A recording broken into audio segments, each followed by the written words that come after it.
Alors, Paris aux sources de l'équitation de tradition française. Je vais vous parler des lieux, les écuyers, des événements. Petite introduction. Ce parcours qu'on va faire à travers le temps, il va vous proposer, par grandes périodes, notre histoire moderne de l'équitation. Donc, ce n'est pas l'Antiquité, ce n'est pas autrefois, c'est ce qu'on appelle l'histoire moderne. Les lieux, les hommes, les événements. On va voir des joutes, des carousels, les cirques. Ce matin, on a vu quelques diapos, mais je vais les utiliser quand même, mais plus rapidement. On va voir les tournelles, la place des Vosges, le Louvre, les Tuileries, les cirques, Grand Palais. Je ne détaillerai pas autant, bien sûr, le cirque que ça a été fait si brillamment ce matin. Voilà, donc les prémices, les tournelles. On l'a dit ce matin, ici, vous avez à gauche, on voit la Bastille. Et à l'endroit, il y a toujours une rue qui s'appelle à Paris la rue des Tournelles. C'est l'endroit où il y avait les tournois. En 1559, c'est la mort d'Henri II, parce que je dirais que le commissaire qui devait contrôler les lances n'a pas été écouté, ou il n'a pas fait bien son métier. Et du coup, le deuxième tour, où il aurait dû changer de lance, c'était des lances d'exercice. Elle était un peu brisée. On devait avoir des lances neuves au moment où on attaquait. Or, il avait déjà touché l'adversaire, qui était le roi. Et quand il a réattaqué, sa lance étant brisée, au lieu de partir complètement de côté, elle est partie qu'un petit peu de côté. Malheureusement, elle a atterri dans la tête du roi. Et du coup, il en est mort quelques jours après. Donc voilà cet épisode qui est... Et vous pouvez lire ça, c'est romancé un peu par... dans Madame de Lafayette, dans La Princesse de Clèves. Vous avez cet épisode-là qui est raconté. Alors, on va parler, bien sûr, ça c'était un petit prélude pour redémarrer, on va parler dans cette deuxième partie du Louvre, des Tuileries, qui ce sont nos sources de l'équitation française. Le manège, on l'avait vu ce matin, il est ici. Vous le voyez à droite sur... Alors, comment on fait pour éclairer? Ah ben non. Comment je fais pour éclairer? C'est peut-être de l'autre côté. Non. C'est le bouton du bas. Ah, d'accord. Voilà, ici, vous avez les écuries, mais on va les revoir après. Voilà. Donc, l'endroit que l'on repère, là, ce sont les écuries, ici. L'endroit où on travaillait les chevaux, ça, c'est ce qu'on appelait la grande écurie. L'élève de Pluvinel, eh ben, c'était le jeune roi Louis XIII. Et il a fait un livre qui est remarquable, qui est extrêmement détaillé. Le texte est intéressant, mais c'est surtout intéressant pour les gravures, les informations qu'on peut tirer. Donc on voit bien comment on s'y prenait, quels étaient les équipements, quels étaient les morts, et on voit bien les distances, et je trouve que c'est vraiment quelque chose de très intéressant. Alors l'exercice, c'était un peu de la mise en scène, il fallait habituer le cavalier à pouvoir résister au choc de la guerre, etc. Donc il y avait cet aspect-là, mais le pilier était fait aussi pour, on disait à l'époque, allégérir, donc alléger les épaules, c'était pour avoir cet équilibre. On a vu ce matin avec les statues que les chevaux étaient représentés, quand on a pu le faire, légers dans les épaules pour pouvoir tourner plus vite. C'était une maniabilité. Donc on retrouve ici, voilà l'écurie du Louvre. Et c'est le graveur qui a montré ça parce que c'est plus joli. On va voir deux vues de Paris, une qui est vers Notre-Dame, où on voit le travail au pilier. Je pense qu'il n'y avait pas de pilier à cet endroit-là, mais il a trouvé que c'était plus joli. Hein, c'est Crispien Pas qui avait fait ça, et je pense qu'il a dû trouver que c'était beau. En tout cas, c'est à l'époque. On voit le Pont Neuf, là-bas, et la Tour de Nesle, l'endroit où on mettait une chaîne pour empêcher les bateaux de venir. On va le voir dans l'autre sens. Donc là, on est dans l'autre bout. Cette fois-ci, on a le Louvre à droite. Et le cheval, ici, fait une pesade. Donc, il est dans le travail sur les hanches. Vous voyez, l'utilisation de la gaule. Ici, on touche. On utilise toujours ça aujourd'hui, hein, dans le travail de haute école. On touche à peine les chevaux pour les faire réagir. Si on touche trop fort ou trop souvent, après, le cheval ne réagit plus. Donc, il faut rester extrêmement mesuré dans cet emploi. Alors, tout ça, c'était fait aussi pour avoir de la précision à la guerre. Là, on a les jeux d'exercice. Il n'a pas de cuirasse parce qu'il travaille contre une quintaine pour avoir la précision de la lance. On peut le retravailler après en exercice avec guerre, mais quand le tournoi a été interdit, c'était interdit de se battre, mais on pouvait travailler en tant qu'exercice. Mais on n'avait pas le droit de toucher l'adversaire. C'est à cause de l'accident d'Henri II. Hein. Et puis on faisait aussi, le roi là nous montre justement une ballotade où le cheval bondit en l'air. C'est proche de la cabriole, mais il y a toute une série de tapisseries où on voit ces différents mouvements. Alors là, je vais vous montrer un Tantôt à exercice. gauche, tantôt à droite, pour donner une égale aisance de chaque côté. Galop terre à terre, les hanches en dedans, autour du pilier. Ce dressage méthodique avait été introduit en France par M. de Pluvinel après son séjour dans les académies italiennes de Naples et de Ferrare, où il s'était imprégné des méthodes de Gridone, Fiaschi et Pignatelli. Dans les leçons suivantes, le cheval est travaillé en liberté sur les voltes. Par une succession de changements de direction, l'écuyer trace un carré. À chaque angle, on tourne autour des hanches, puis on repart sur le droit, les hanches en dedans. Donc on fait marcher le cheval volontairement de travers. Hein. C'est pour accroître sa maniabilité. Il fait un quart de pirouette à chaque angle. Donc ça, ce sont des exercices d'autrefois. On a vu les piliers sur les gravures. On a vu comment on utilisait les piliers et comment on utilisait la volte. Je rappelle qu'à l'époque, la volte était carrée. Elle est devenue ronde plus tard. Alors un petit peu plus tard, on va avoir un autre événement très important. Là, on sort de l'éducation d'un roi. On est plutôt dans ce qu'on arrive à faire. Et c'est le carrousel de 1662 qui a été fait dans la cour du Louvre, aux Tuileries. Donc ça a été fait volontairement. Les dessins montrent un peu à l'envers parce que le graveur a voulu montrer avec le décor du Louvre. Mais en fait, ça s'est réalisé dans un autre sens. Alors voilà, vous voyez le nombre de cavaliers qui sont présents, c'est incroyable. En haut à gauche, vous avez un cheval qui est dans l'équilibre sur les hanches. À droite, c'est le roi. Et le nombre de personnes, il y avait 4 à 5 000 personnes. Voilà, avec des costumes extraordinaires. Vous voyez à gauche ces écuyers avec un cheval qui fait une balotade. À droite, un cheval qui prépare, qui est au terre-à-terre et qui prépare une pirouette. Donc on avait vraiment une grande maniabilité à cette époque pour faire des carrousels qui étaient le spectacle. Bon, c'était pas souvent. Hein. Là, il fêtait un anniversaire tout à fait particulier. Voilà un autre travail. Alors ici, vous avez le long de cette lisse, il y a beaucoup de gravures. Hein. C'est un livre magnifique. L'établissement public de Versailles l'a réédité, c'est extraordinaire. Et vous avez beaucoup. Mais dedans, on voit ici, on pouvait faire jeu d'exercice de la lance avec la quintaine qui était ici. Donc c'était et regardez le nombre de chevaux. Je pense qu'on a mis tous les chevaux là. Ils sont en attente, ils sont très calmes apparemment. Mais ça devait faire partie des habitudes. De toute façon, tous ces chevaux-là étaient prêts à faire la guerre. Donc quand vous allez à la guerre, vous déplacez beaucoup, puis vous attendez beaucoup, puis vous êtes en mesure de charger ou d'attaquer. Aux sources de l'école française, suite après Louis XIV, le style va être affirmé grâce à quoi? La Guérinière, qui va lui mettre l'accent sur une certaine facilité, élégance et facilité. C'est vraiment le début de l'école française, vrai. Donc on est sous le roi Louis XV. Les Amazones commencent à monter aussi, à faire, vous voyez, la légèreté dans l'emploi du cheval. Et on va avoir ici, à nouveau, le manège des Tuileries. Mais là, il s'est déplacé. On a le manège qui est ici. Aujourd'hui, c'est l'orangerie. Enfin, ça correspond à l'orangerie du Louvre. Et vous aviez le terrain des exercices ici, qui était le manège. Le manège manial, le mot manège, ça veut dire manier. C'est l'endroit où on maniait les chevaux. Et ça ne voulait pas dire couvert. Hein, on maniait les chevaux, comme aujourd'hui on dirait une carrière. Mais à l'époque, on utilisait ce mot de manège pour manier. Donc voilà où se trouve le manège, ici, au bout. Et on est à l'époque de la Guérinière qu'on voit ici. Et la cour du Louvre. Et vous voyez que le Louvre, c'est les Tuileries ici. Le Louvre qui est le long de la Seine. Et là, ce n'est pas fermé. Ce sera plus tard. Donc les fameuses leçons de cette école française qui sont vraiment importantes, ça va être le travail de Pisse, dont le livre de la Guérinière va mettre en avant tous ces exercices. Il va les codifier. Il codifie la terminologie. Dans son livre, il y a un lexique. Il y a à peu près 80 mots qui donnent la précision de tous les mouvements. Ces mots, on les utilise encore, donc il en donne le sens. Mais son livre n'est pas qu'un livre d'équitation. Ça s'appelle l'école de cavalerie. Dans une école de cavalerie, il y a des chevaux.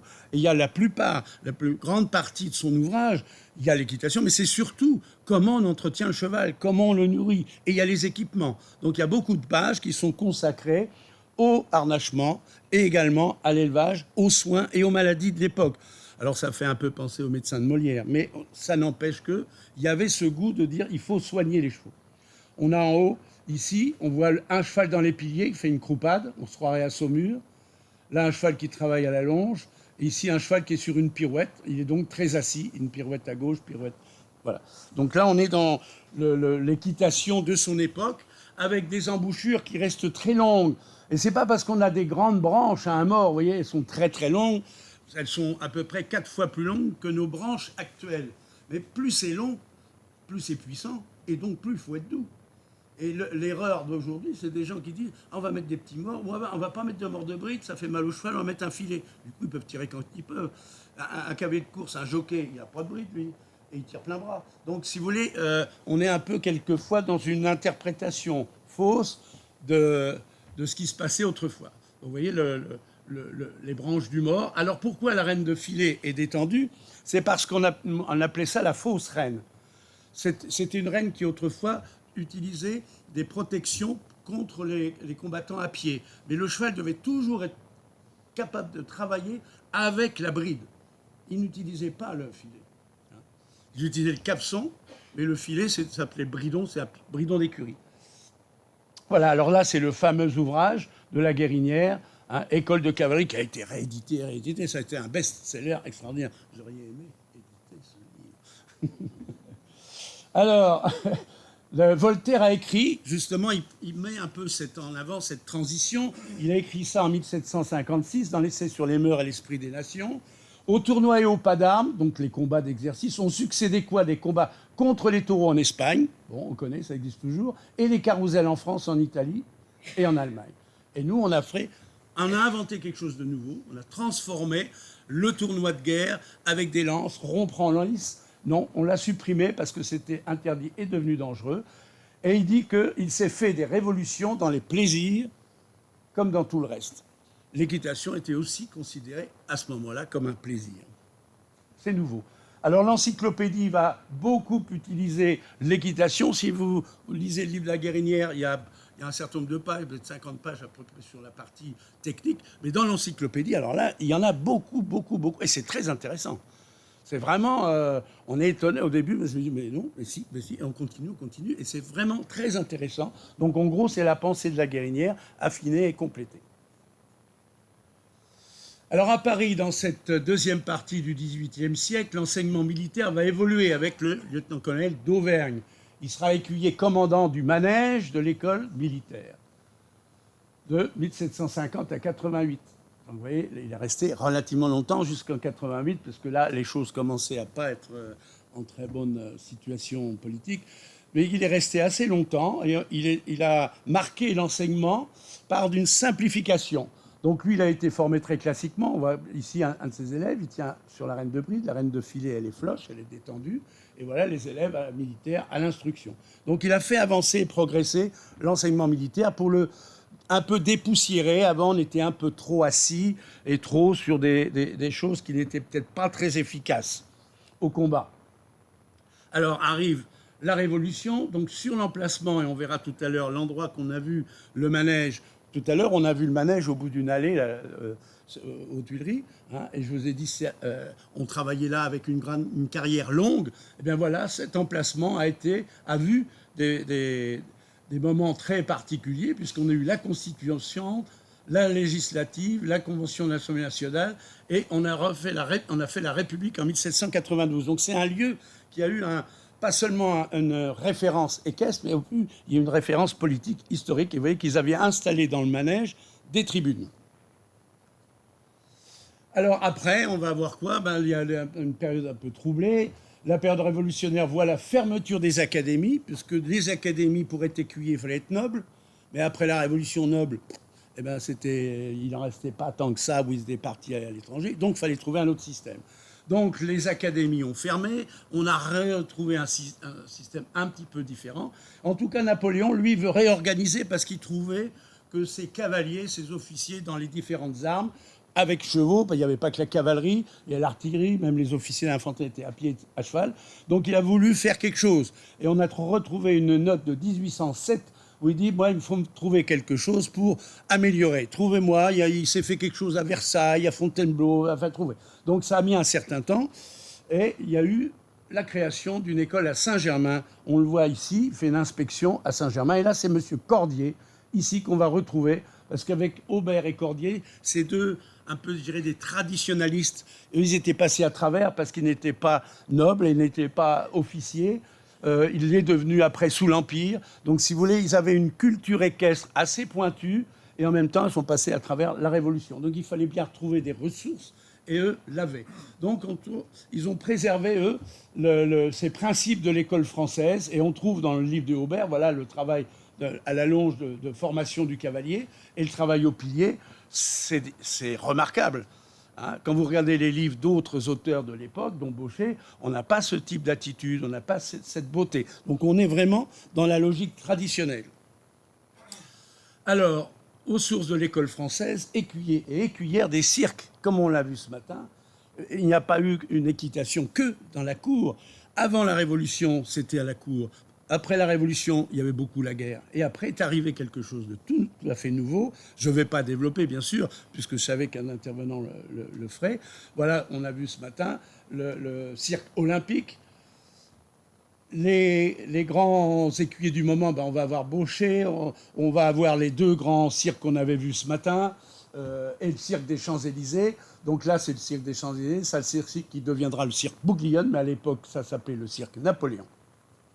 Et voilà, des écuyères, et on les met en avant. Hein. On a des cavalières qui montent à cheval. Ici, c'est un écuyer de l'ancienne école et dont les enfants vont faire la nouvelle école. Il va y avoir vraiment une évolution. Là, on a Franconi, Baucher, Phillis et Molière. Va avoir des traditions familiales qui vont faire évoluer la pratique de l'équitation vers le spectaculaire. Aujourd'hui, on critique parfois la compétition en disant « Ah oui, mais ils font du spectaculaire, ils ne sont pas classiques. » Alors, s'ils avaient été assis dans les manèges, les cirques où il y avait Baucher, ils auraient trouvé que c'était très spectaculaire. Mais c'était le but, il fallait faire plaisir au public et montrer des choses un peu étonnantes. Alors, le duel va être parisien, et ça va être un duel d'exception entre Dore et Baucher. D'un côté, il y en a un qui préconise une équitation classique et la capacité à monter en équitation d'extérieur, et c'est pour ça il est ici, qui sera choisi comme écuyer en chef. Ils étaient un peu en duel entre Baucher, ici, et le comte d'Or. C'est finalement d'Or qui a été retenu parce qu'il y a eu des querelles politiques, mais enfin, ils étaient tous les deux soutenus par des politiques assez bien placés. Mais en fait, l'armée avait plutôt besoin de quelque chose d'un peu simple comme équitation et qui ne nécessite pas des flexions, un travail préparatoire un peu compliqué. Alors vous allez me dire, bah oui, mais comment ça se fait? Parce que M. Phillis, qui était beauchériste et qui faisait des flexions, il a réussi en Russie. Ah bah oui, bah c'est comme ça. Mais à l'époque, les généraux et le ministère de la guerre a estimé que c'était peut-être mieux avec le comte d'Or. On continue. Le Louvre et Napoléon III. Alors là, on change d'emplacement. On n'est plus les écuries, comme on l'avait vu tout à l'heure, qui étaient dans ce coin-là, ici, ce côté gauche, par là. On va être le Louvre, c'est construit, c'est développé. Cette aile a été construite. Et ici, on va avoir, vous voyez, cet escalier qui est là. C'est cet escalier-là, parce qu'en fait, on montait les chevaux à hauteur du manège. Et le manège qu'on va voir après était en hauteur. Donc, il fallait monter les escaliers et redescendre des escaliers. Voilà le manège à l'intérieur, tel qu'il était, avec ses chevaux. Donc, ça permet de voir les proportions. Il y avait des protèges, les bas des colonnes étaient protégés. Et ça, c'est la position actuelle avec les spectateurs, les visiteurs du Louvre. Donc on voit bien les proportions et on reconnaît bien l'emplacement. L'exposition universelle Palais de l'Industrie, là, on va avoir un nombre considérable de personnalités qui vont venir. Et ils viennent à cheval, hein, parce que c'est vraiment le Paris à cheval. 1, 2, 3, 4, 5, 6, 7. C'est 7 empereurs ou rois. Ça veut dire qu'on a vraiment un plateau extraordinaire. Et ici, c'est la reine d'Angleterre et Napoléon III. On voit ici. Alors, la personne qui, à ce moment-là, va arriver à faire progresser les choses, parce que chacun a fait au mieux par rapport à ses prédécesseurs, chacun a apporté. La Guérinière avait apporté quand même plus de méthodes, plus de terminologie. Après, il y a eu Baucher qui a créé des choses un peu nouvelles. Il y a eu le comte d'Or qui a essayé de marier le goût de l'extérieur avec la tradition classique. Et la personne qui va faire un peu on ne peut pas dire qu'il ait fait une synthèse parce que ce n'est pas évident. Mais en tout cas, il a pris ce qu'il y avait de mieux chez les uns et chez les autres. C'est le général Lotte. Et son livre va devenir la référence de l'équitation de tradition française. Parce que lors de la constitution du dossier de l'UNESCO, on fait référence à cet auteur et à cet ouvrage. Il est cité dedans. Et donc il l'a fait à la fin de sa vie et il a été publié tout début de 1900, mais juste après lui, après sa mort. Alors, aux sources de l'équitation française, les écuyers de Saumur. À dire pourquoi on parle de Saumur, on est à Paris. Eh bien, vous allez voir pourquoi. Parce qu'en fait, ils sont venus la première fois avec ce fameux colonel Lotte, qui est devenu général, et ils sont venus à Paris. Carousel, spectacle, ils sont venus 50 fois depuis 1862. 50 fois, ça ne veut pas dire 50 reprises, c'est pas 50 représentations. Ils sont venus 50 fois, ça fait à peu près 200 représentations. Au début, ils en faisaient 1, 2, 3, et puis après, on voit bien qu'on est arrivé à 3 ou 4. Donc, vous avez une présence, finalement, du cadre noir qui était à Saumur, et qui est venu... Alors, autrefois, on ne parlait pas du mot cadre noir, c'était le manège de Saumur, manège académique. Mais c'est devenu vers 1900, et là, voilà le premier livre dans lequel on parle du mot cadre noir. Avant, il y avait eu le baron de Vaux qui avait dit les écuyers du cadre noir, il y avait un autre qui a dit cadre d'or. C'était pas très clair. Mais là, en 1900, et pourquoi 1900 ? Pourquoi y avait-il des écuyers du cadre noir en 1900 ? Parce qu'en 1900, il y avait les Jeux Olympiques. C'est ici. Donc ils étaient venus avant. Palais de l'Industrie, Exposition universelle, le Grand Palais sont venus 8 fois. Puis les Jeux Olympiques en 1900. Et puis après, on aura le Veldiv, la place Vendôme, le Gala de la Piste, la Porte de Versailles, le Polo de Bagatelle, les Invalides 2 fois, Longchamp, Champ de Mars, Polo de Paris et le POPV à Bercy. Donc il est venu régulièrement. Au début, dans le cadre de carousel militaire, et plus tard, en tant que spectacle, voire en complément, quand il y a eu le Gala des 4 écoles. Et après, il est venu en tant que spectacle entier. C'était une nouveauté. Donc, en 100 ans, il y a eu 100 ans en ces deux présentations. Là, c'est le colonel Lotte, et ça, c'est le colonel de Saint-André. 100 ans entre les deux. Et bien, à Paris. Voilà une représentation du cadre noir en situation. C'est la Société hippique française qui avait organisé un grand concours, comme tous les ans. Il n'y avait pas de fédération à l'époque. C'était la Société hippique française qui organisait les compétitions. Les fédérations, on le verra après, c'est plus tard.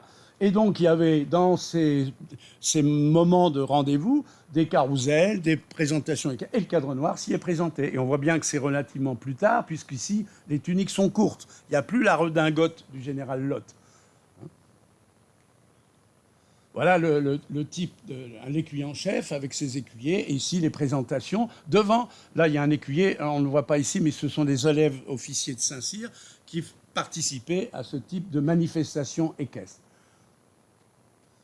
Voilà l'illustration de 1939. Et pour vous montrer la présence et l'importance de la dimension militaire, c'est un défilé qui a lieu avant un carrousel. On voit des spahis, on voit des troupes montées ici. Donc on a des cuirassiers, on a des dragons, on a un petit peu toutes les armes qui défilent dans ce palais qui, aujourd'hui, on reçoit le concours Hermès, tous les ans. L'équitation à Paris est marquée par les grands noms de l'équitation française, Pluvinel, Laguérinière, d'Auvergne, Aubert, Pellier, Franconi, Dore, Baucher, Phillis. Ils ont tous été à Paris. Donc ils sont des marqueurs de l'équitation à Paris. Et Paris, ce serait également l'émergence du sport. D'une part avec des institutions, la SHF créée en 1865 et la Fédération créée en 1921, avec des Jeux Olympiques en 1924 et 2024. Vous voyez qu'il y a eu des Jeux Olympiques avant la Fédération. Et en 24, il n'y avait pas le règlement de dressage, n'était pas encore rédigé complètement. Il sera publié plus tard. On n'a pas forcément conscience de ça. Donc voilà comment ça se passait. Présentation de jeunes chevaux avec un jury et d'autres qui attendent. Ça, c'est le Grand Palais, 1865. 1900, premier jeu équestre. Les JO, l'affiche des JO de 1900. La FEI n'a pas encore été créée à cette date. Il y a 5 épreuves. Ils ne savaient pas trop bien ce qu'ils feraient. Ils hésitaient un peu. Ils en ont fait 5. Le cadre noir se présente pendant les JO. Alors ça a duré 3 mois, ces premiers JO équestres. Ouais, mais c'est parce qu'il y avait l'exposition universelle en parallèle. Et il y a quand même 6 disciplines et il y avait 5 nations différentes. Mais il n'y en a que 3 qui ont été reconnues par la FEI. Il y avait le polo, il y avait des choses comme ça. Donc voilà, 1900 à Paris, les sports équestres, voltige, attelage à 4, Bon, pour eux, après, ils ont dit non, l'attelage, c'est pas de l'équitation, c'est autre chose. Donc, ils ont la voltige, non, c'est pas ça. Voilà. Donc, on est resté sur les 3 disciplines qu'on connaît toujours dressage, saut d'obstacle, concours complet. Entre-temps, avant qu'il y ait des règlements, on a eu les Jeux à Stockholm en 1912, et puis il y a eu le choix de faire 3 épreuves, dressage complet et concours complet. Ça s'appelait Militari, ça s'appelait d'ailleurs encore Militari, c'est le championnat du cheval d'armes, c'est devenu le concours complet dans l'expression française. Donc création de la Fédération française et de la FEI, 25 années après les JO d'Athènes. Donc il y a eu les premiers Jeux, et puis il y a eu des Jeux avec chevaux sans FEI. Congrès convoqué à Paris le 24 novembre 1921 pour arrêter des statuts. Et on arrive à la période moderne, avec le cheval à Paris toujours, les nuits de l'armée, qui ont été un élément phare et important. Hein, on oublie ça, c'était vraiment dans le Veldiv. Moi j'y étais, j'ai vu petit... comme ça. Et donc j'ai participé, il y avait un monde terrible, c'était énorme, très grand, avec le jumping, après la libération. Le premier jumping, c'est donc 47, et puis de 49 à 58, concours hippique, avec séance de dressage enlevée de rideau. Et ensuite, plus tard, à un autre endroit, viendra la grande parade de la gendarmerie, mais ce sera plus, on voit ici, une représentation, ce sera la porte de Versailles, parce que le Veldiv a été fermé et détruit. Réception officielle avec le cadre noir. À Paris, en 72, on reçoit la reine d'Angleterre. C'est M. Pompidou, président Pompidou, qui préside. Voilà, c'était le 18 mai 1972. On voit les écuyers et la reine avec Mme Pompidou ici. C'est un événement important, mais c'est un événement du cadre noir à Paris. La garde, bien sûr, avec cérémonie, réception officielle, avec la garde républicaine et ses traditions équestres, qui maintient des traditions d'équitation classique, avec par exemple la reprise des 12, qu'on voit ici. Hein. Alors, Paris-Bercy accueille les équitations de tradition avec le gala des 4 écoles. C'était un événement fort en 2012. On a eu les 4 écoles d'art équestre européennes, avec l'école espagnole de Vielle, la plus ancienne, c'est dans l'ordre d'ancienneté, le cadre noir de Saumur, l'école andalouse d'art équestre de Jerez et l'école portugaise de Lisbonne. Ça a été un très grand succès. Conclusion, la voilà. Alors, en fait, tout ça, ça aboutit en France, en tout cas, à quoi? À l'inscription, à l'inventaire du patrimoine culturel immatériel de la France. On a mis l'équitation de tradition française. On voit bien que les traditions sont longues et historiques, mais il y a aussi une manière de faire. Le cadre noir est un des éléments représentatifs. Ça n'est pas le seul, ça n'est pas le cadre noir qui a été inscrit au patrimoine immatériel, mais il est essentiel dans cette reconnaissance. S'il n'y avait pas eu de cadre noir, on n'aurait pas inscrit l'équitation de tradition française. Mais si on avait eu que le cadre noir en tant qu'élément de spectacle ou autre, il n'aurait pas. On avait besoin de toute cette histoire, de ce cortège un peu important. Alors la phrase culte, c'est « Le culte de la tradition n'exclut pas l'amour de progrès ». En fait, l'équitation de tradition française, c'est l'héritière, comme on l'a vu, d'une longue histoire où Paris a un rôle majeur.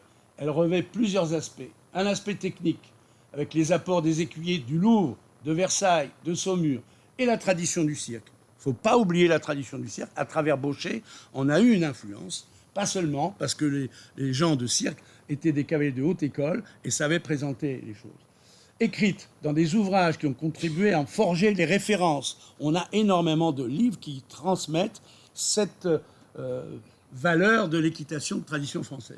Orale, par les faits et les mots qui illustrent la mise en œuvre des principes. Quand vous suivez un cours à l'École nationale, enfin, à l'Institut français du cheval et de l'équitation, à Saumur, eh bien, vous recevez finalement le message d'aujourd'hui de toute cette tradition hein, qui a été entretenue par des générations. Donc cette histoire forme le socle d'une tradition qui se transmet entre les générations sans jamais être figée. Elle s'améliore. On a intégré la montée en avant, notamment.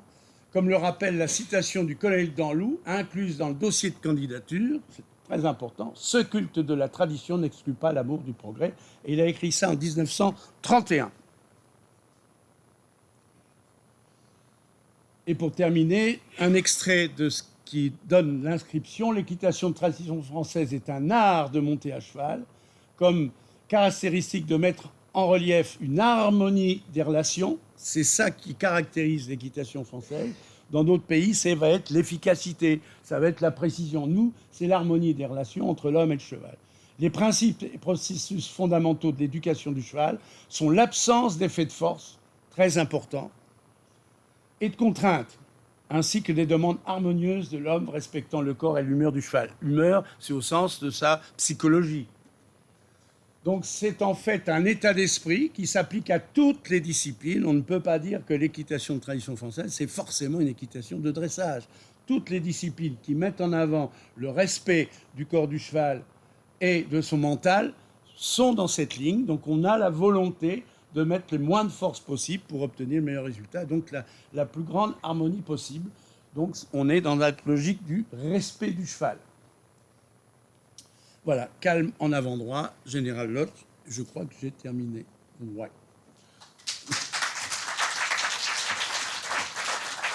C'est dans les temps, il faut dépasser. Merci Alain. Est-ce que quelqu'un a une question pour Alain Franqueville?